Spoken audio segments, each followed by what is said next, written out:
Well, what do you think, Harold? Is it going to last?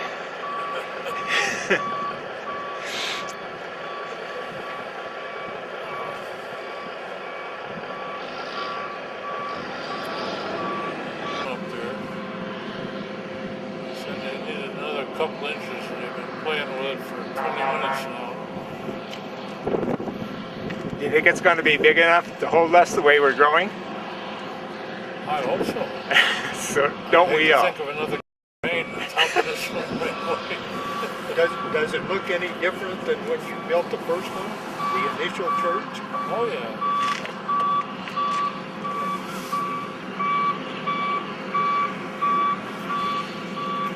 That's very good. I like that stonework.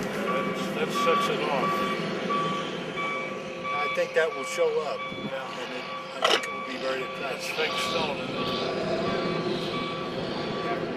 I can't imagine how they do that stuff.